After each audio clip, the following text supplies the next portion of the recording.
Hi everyone, just to say thank you so much for joining us for this term's Farshall Book Club event with Collins. My name is Sarah, you'll see me in a moment, but just to welcome you all and say that we're just waiting for some more of the attendees to come in, and then we'll start the event in just a minute. So we'll see you in a minute.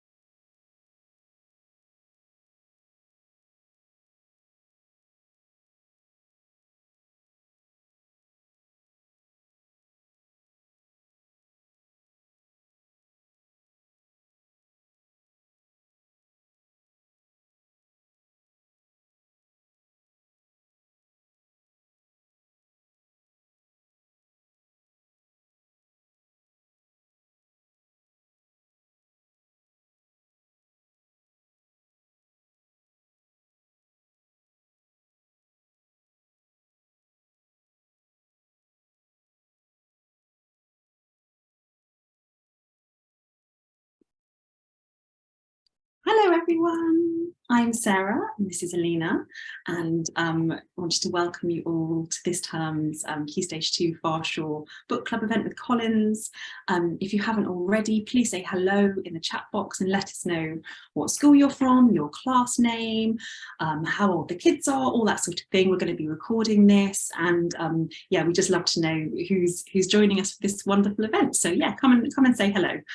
So we're both editors at the publisher Farshall, and that means that we have the incredible job and privilege of helping authors to create their books, just like this wonderful book, which we're going to be talking about today. Well, not us actually, which Joanna, the author, is going to be talking about today. So yes, we're very lucky indeed.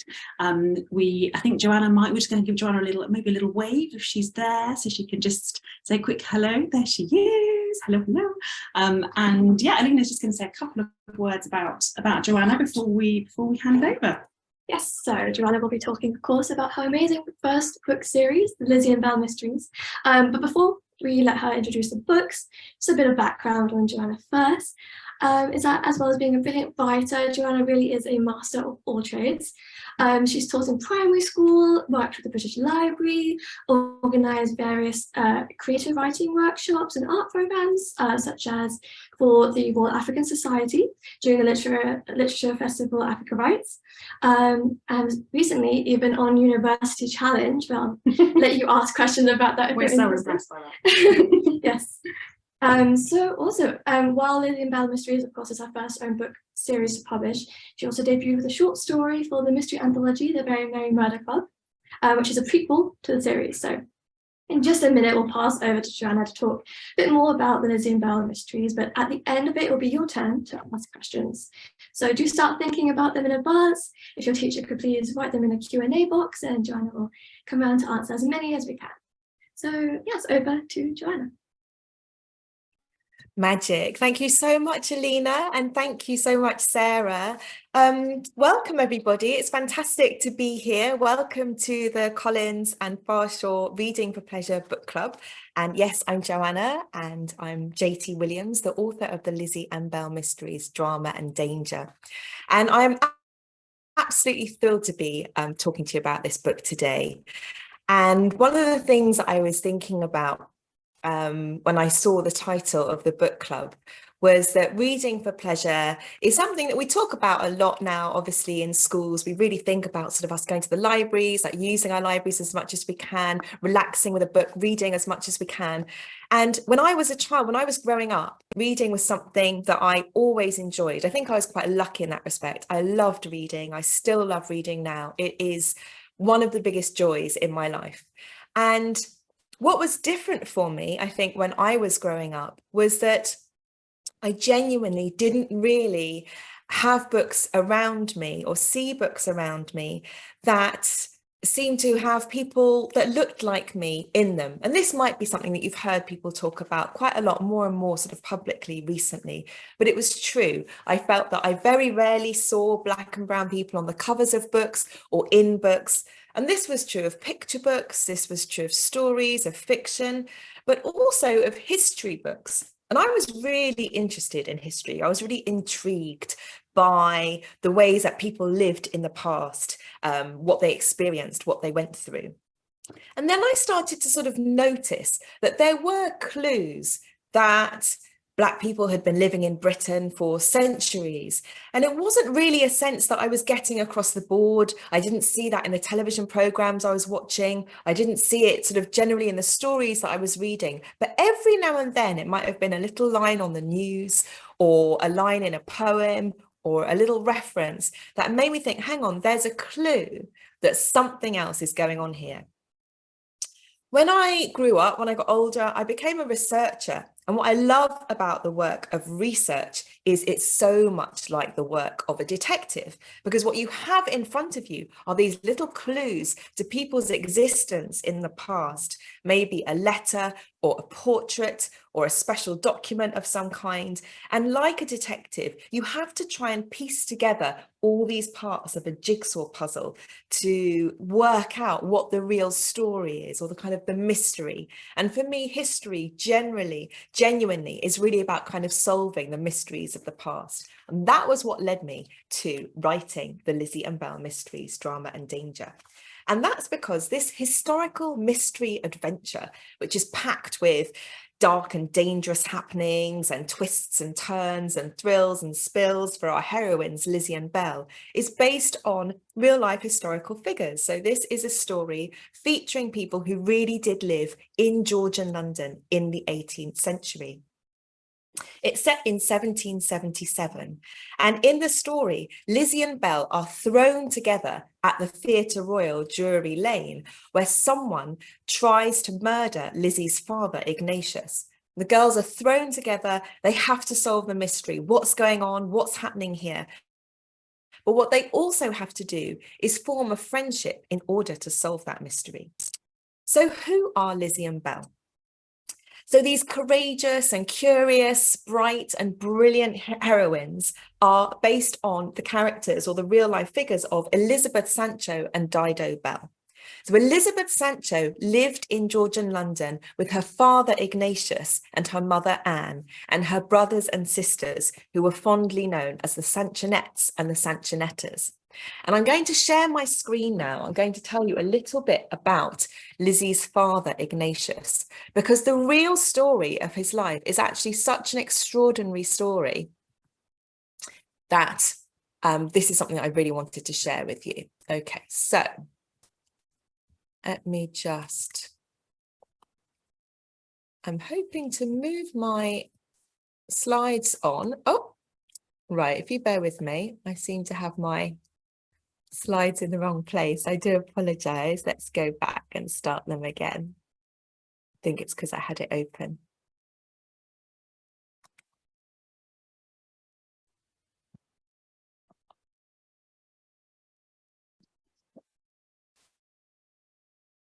Sarah or Alina, can you pop in and tell me whether my slides are showing currently? Hello, hello. No, they're not showing at the moment. No, okay, that's fine. I'll just come out of my...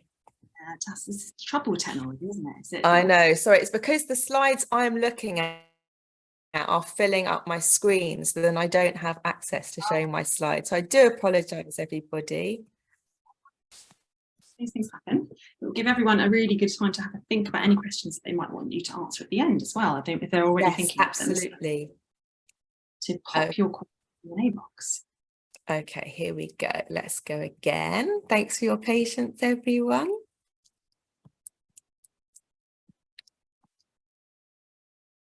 So Ignatius has got a lot to live up to now.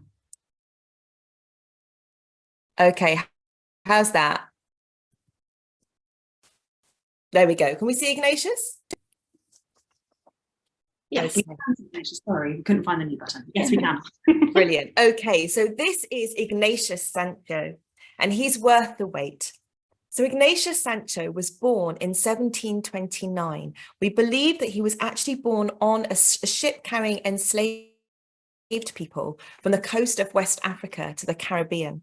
So this was at a time in our history when some people were being bought and sold as though they were property rather than people.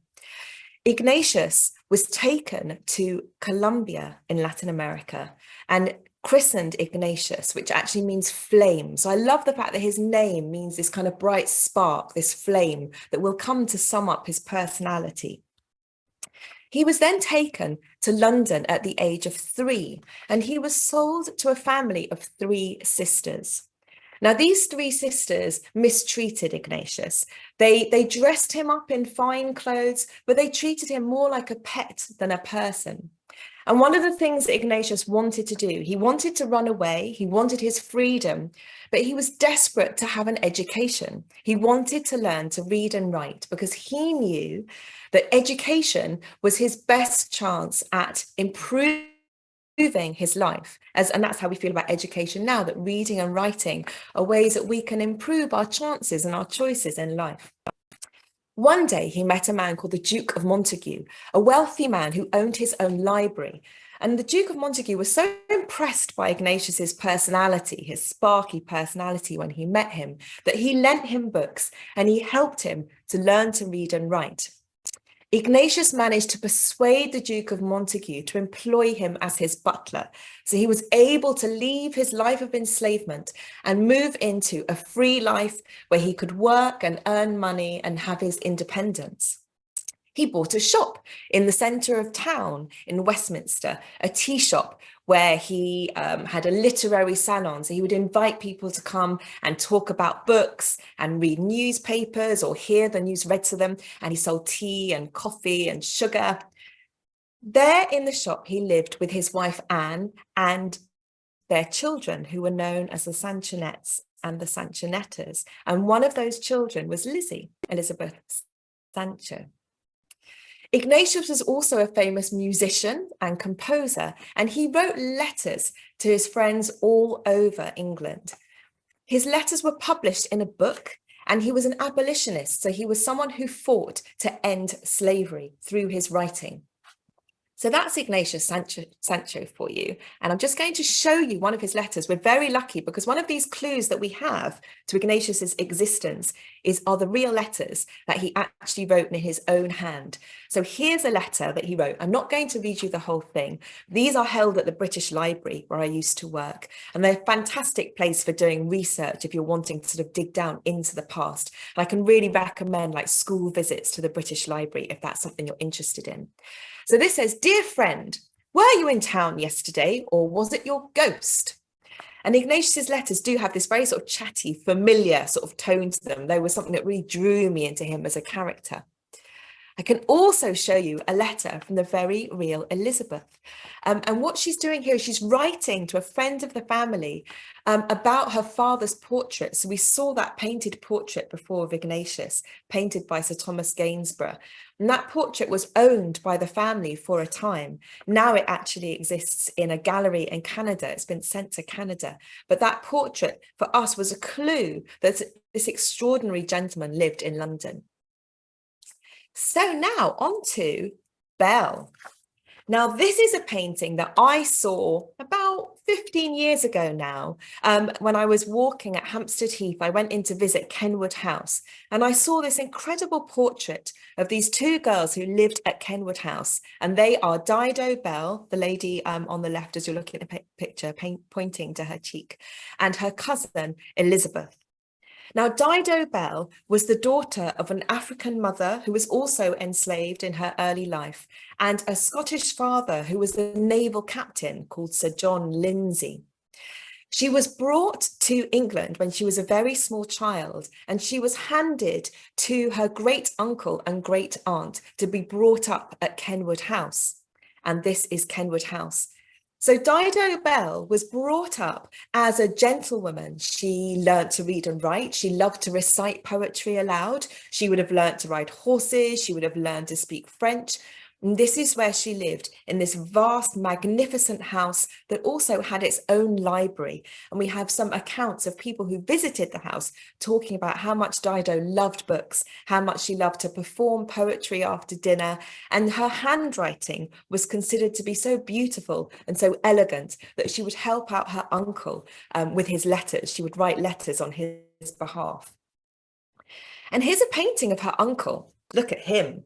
So this is Lord Mansfield in his very, very extravagant robes of state. And you can see there he has his hand on a book. And this is because Lord Mansfield had a very special job. He was known as the Lord Chief Justice. Now, what that means is he was actually the most powerful judge in the country. So he was a lawmaker. And interestingly, because of the time, because of the point in history that we're looking at, Lord Mansfield had the opportunity to pass some very important laws that actually helped move us towards the abolition of slavery. Now, some people believe that because Lord Mansfield had an African niece living in his household, this would have been something that might have influenced those really important decisions that he made as a judge.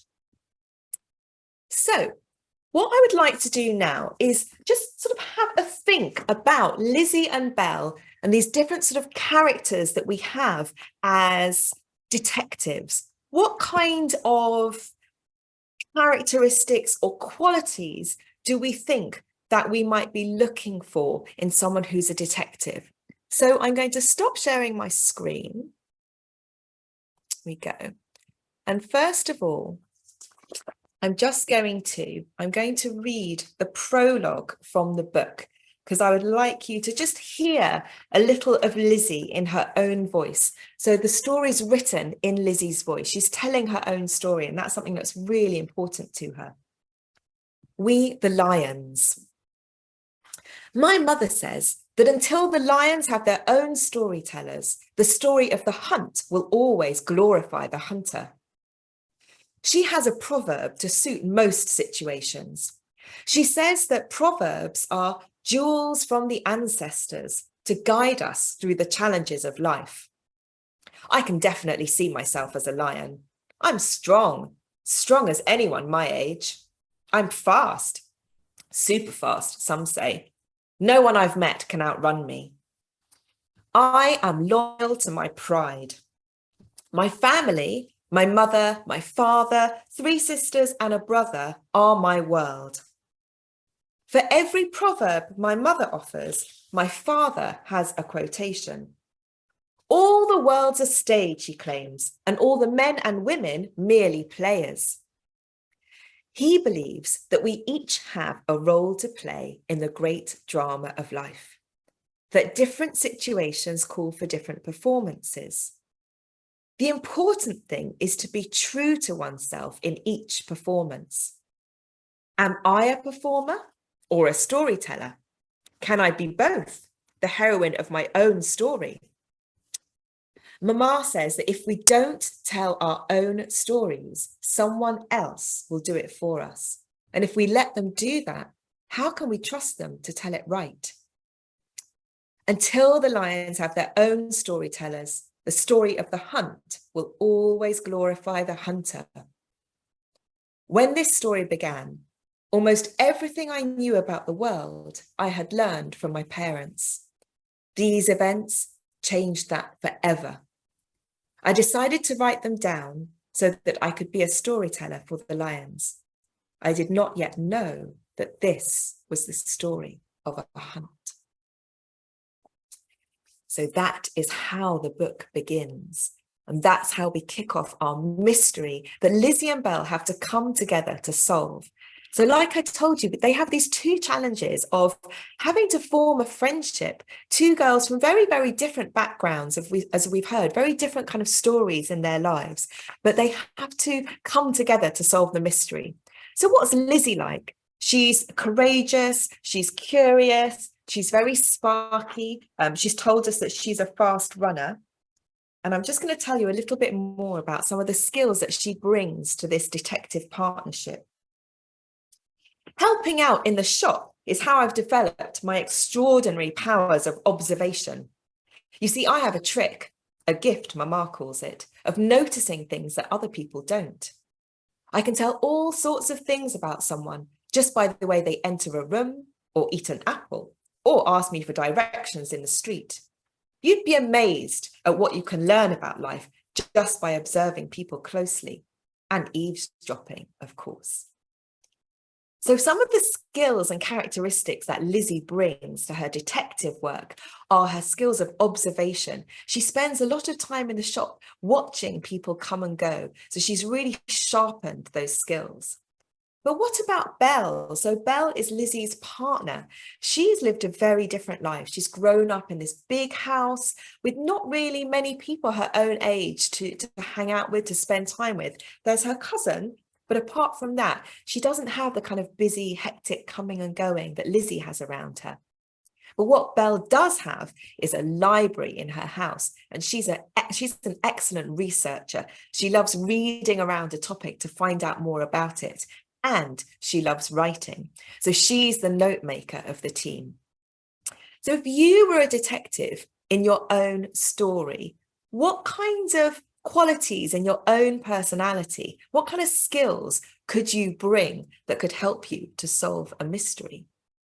And if you were working with a detective partner, what kinds of qualities would you be looking for in them to complement your skills? So have a think about that. And perhaps with those ideas in mind, the beginnings of those characters, you could even write your own mystery story.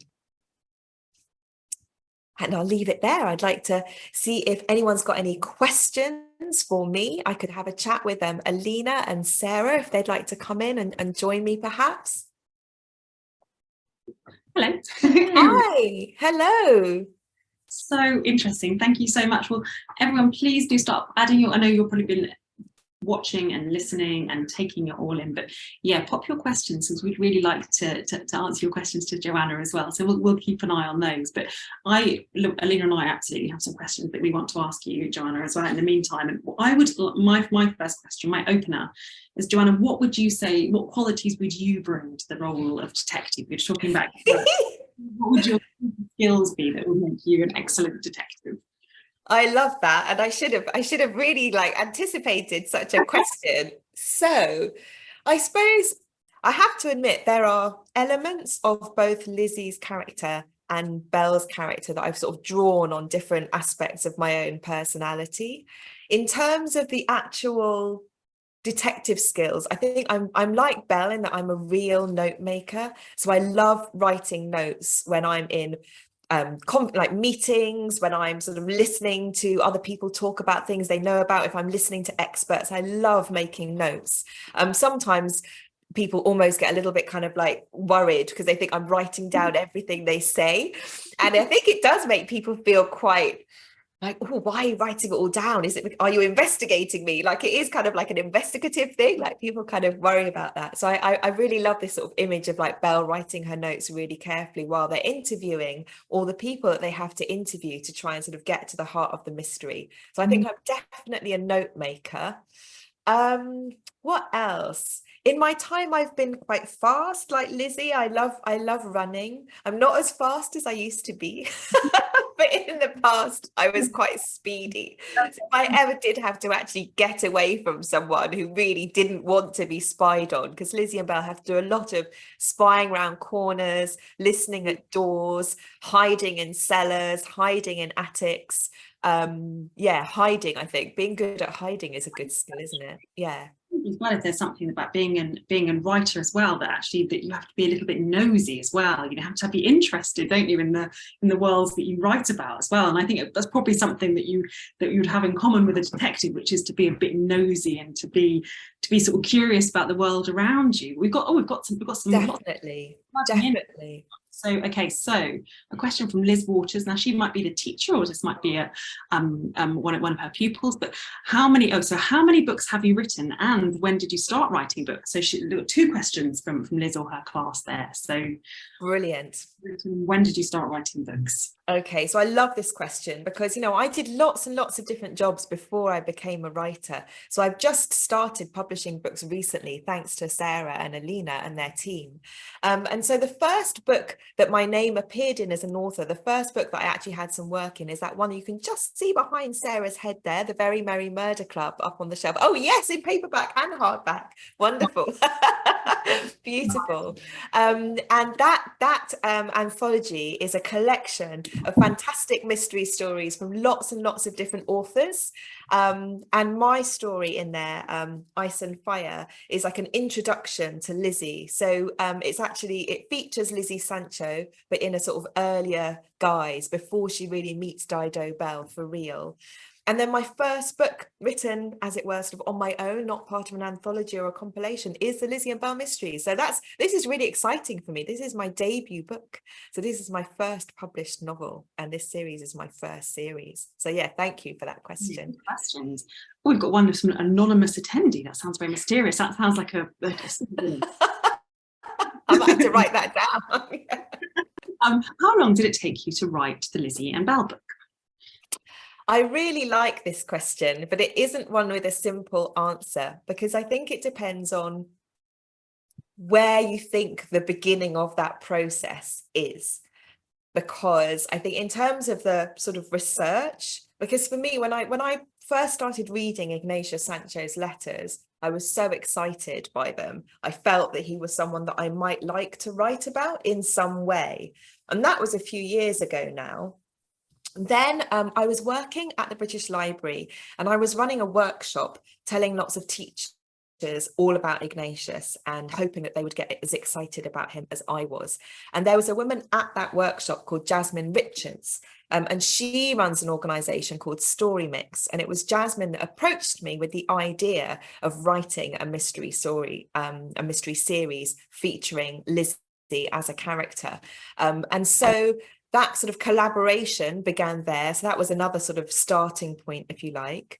In terms of actually sitting down, writing, rewriting, editing, I'd say that process is kind of about between 6 to 9 months, start to finish. I almost want to bring Sarah and Alina in on this, because they also have a lot of input in that process. And, you know, one of the things that I'm learning about publishing is that it's a very collaborative process in that sense. So when we think of this word writing, it's not just me sitting at a computer typing, or actually I handwrite a lot of my work first. There are lots of different levels to it, lots of conversations involved, lots of back and forth, which is fantastic. That's how it should be.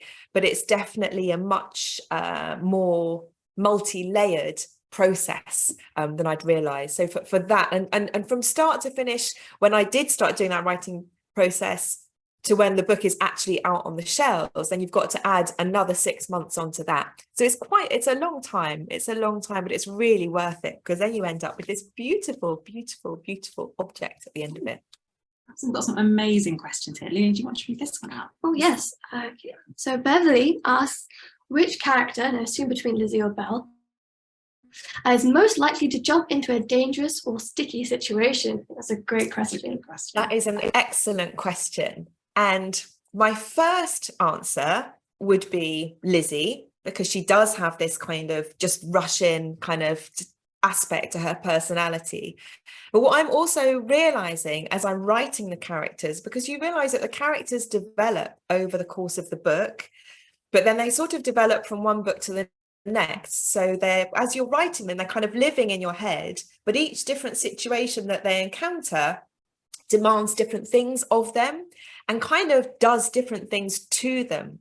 So I think what I would also say is that Belle might jump into a sticky situation if she were in a situation that perhaps demanded that of her emotionally, or maybe sort of clouded her judgment, you know. So both Lizzie and Belle will have different things in their lives that might give them moments where they can't think straight, and they won't necessarily make the right decision. And for Belle, that might be seeing Lizzie in danger and wanting to sort of leap in to save her. But I think your characters are never really sort of fixed, you know, they're always fluid, they're always changing, and how they react often depends on the situation that you've put them in. Yeah, and I guess they grow up and change along the course of the book as well, don't they? As they develop as characters, and that's something that the teachers will probably know from working with the children in the classes, that when you write about your character, they're not fixed, are they? They do change and they develop as the story goes along, which is what makes them sort of so satisfying, doesn't it? So they're like sort of real people. They change as the book. Exactly. Yeah, and it's what makes them exciting to sort of continue writing about. You know, it's because you feel like they're never fully finished. They're always evolving, and they can sort of surprise you. They can kind of take you in directions that are unexpected as well. Yeah. Amazing questions coming in. Thank you so much, everyone. Okay, so how do you choose when you're using a historical document? This is from Josie Abram. Which fact you use in your story, and do you use some fiction to fill in the gaps? That's such a wonderful question. Well done from Josie in your class. That's really a really great question. So that is a great question. I hope I'm allowed to say that I know Josie. She's a teacher and a librarian, but we have known each other since we were like 6 years old. And if there was ever someone who was like a Belle to my Lizzie or a Lizzie to my Belle, it's actually Josie. Yeah. So Josie, she's given me this really fantastic, tricky question, and I'm trying to find it in the chat because it's really, there are lots of elements to it. Do you have it in front of you, Sarah? Can you read it for me again, please? Q&A, and it says, when you're using a historical document, which facts to use in your story, and do you use some fiction to fill in the gaps?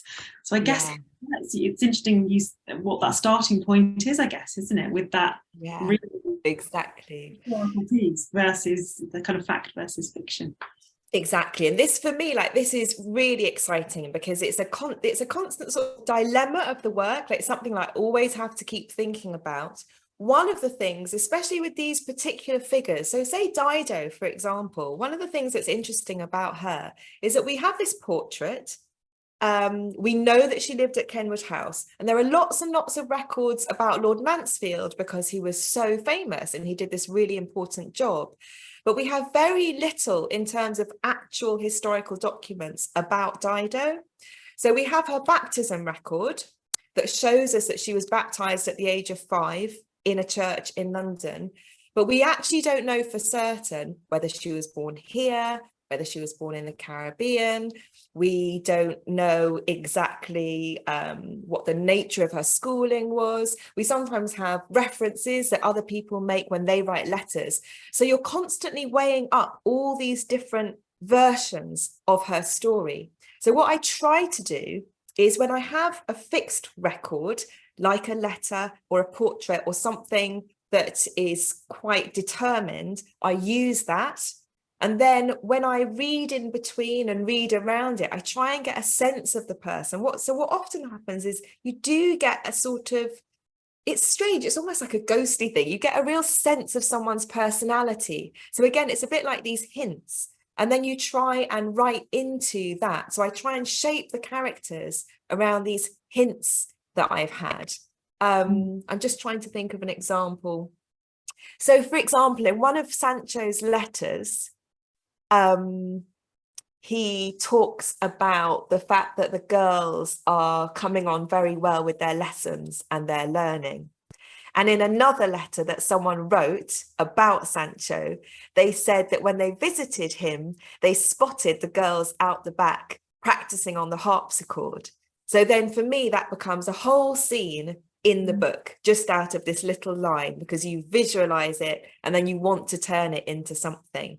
So I hope that answers your question, Josie, but it's a constant journey as to how to bring to life these lives and these people that we've just got these kind of impressions and these fragments of. The snippets. So a couple of different schools are asking this question, which is a very good question. So, which is,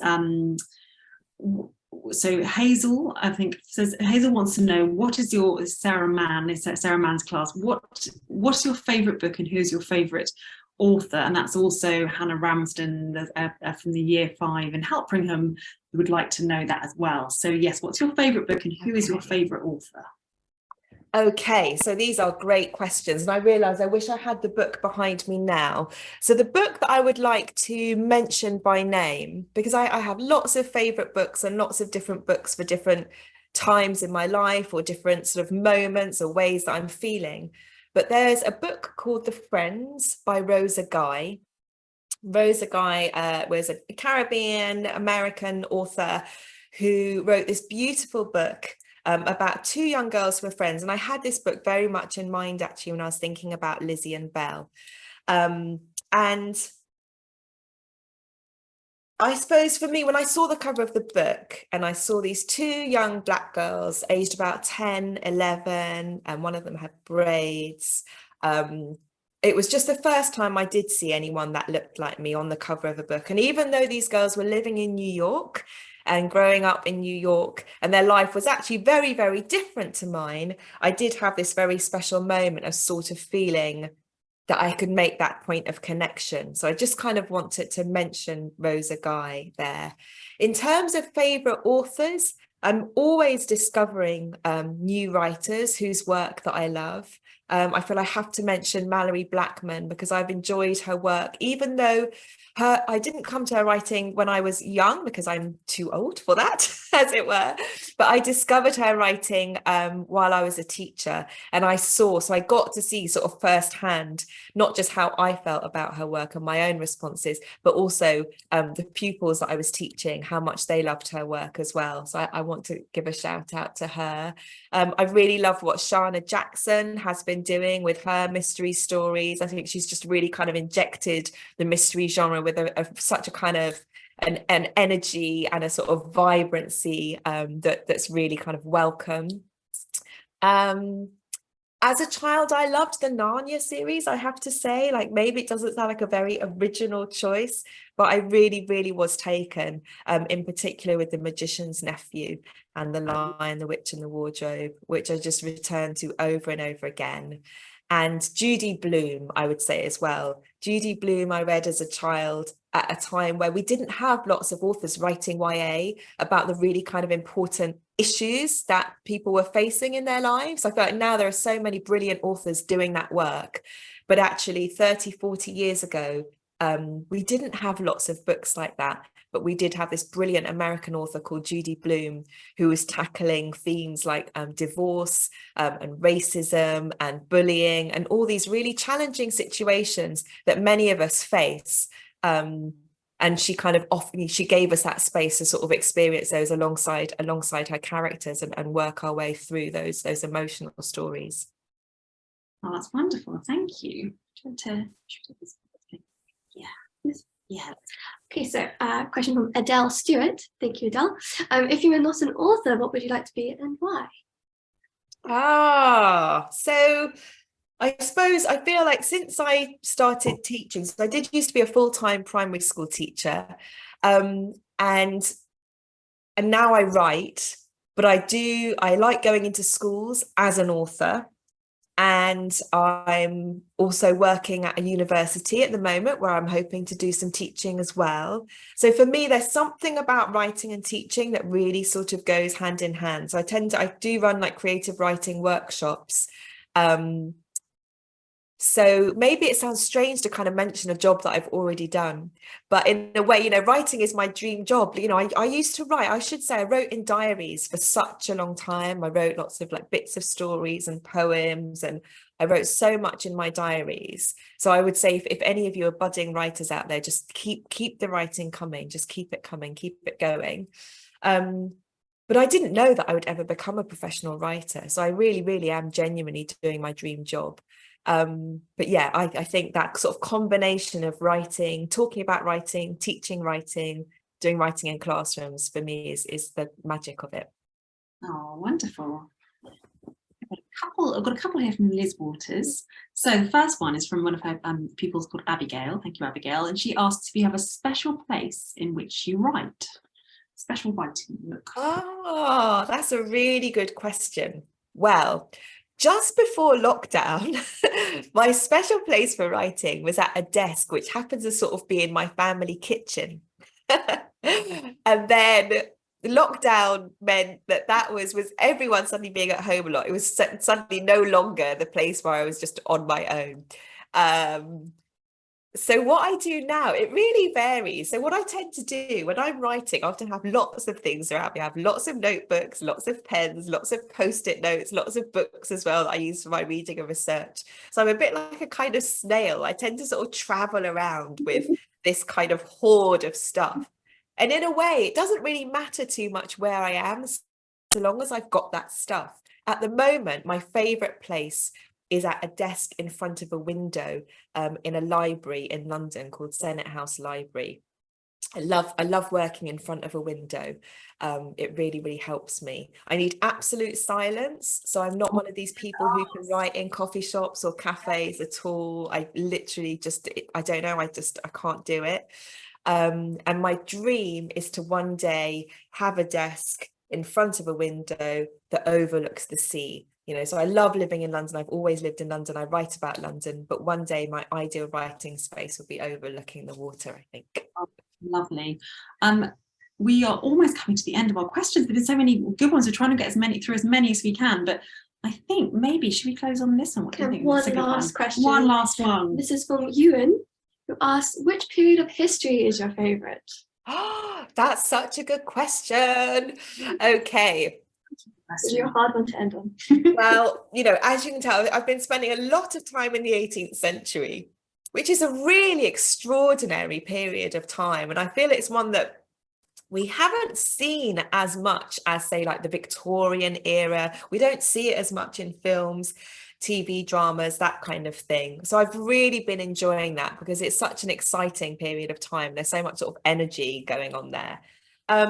But there's another period that really fascinates me, and it's partly to do with some family history that I'm researching, and some stories that I'm looking at. But I really love the 1920s and the 1930s.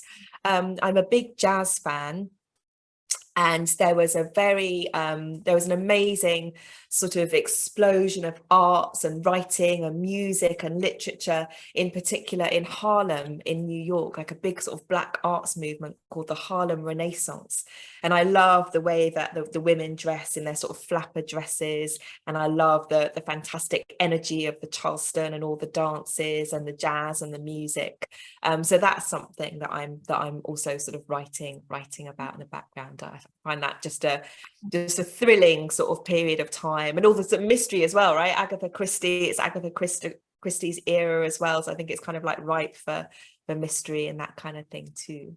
Oh, that is what a brilliant question to end on, and thank you so much, Joanna. That was absolutely wonderful. Thank you so much to all the schools who have come along. And yeah, great questions. So many, we can't kind of get through them all, but hopefully we managed to get through. There's so many good questions. There really are.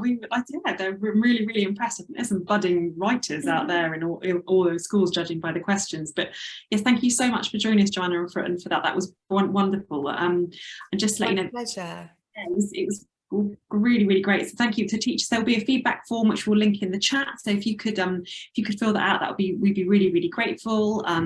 We have another Key Stage 1 book event on the 17th of November with Alex Wilmore, and we'll put a link in the chat for that as well. But thank you so much for coming. And we'll also, there's so much going in the chat, but there's also a discount code in the chat for 60% off the Lizzie and Belle Mysteries, which is this wonderful book we've been talking about. So yes, thank you so much everyone, and thank you, Joanna, most of all, for being so wonderful, and thank you to everyone for joining.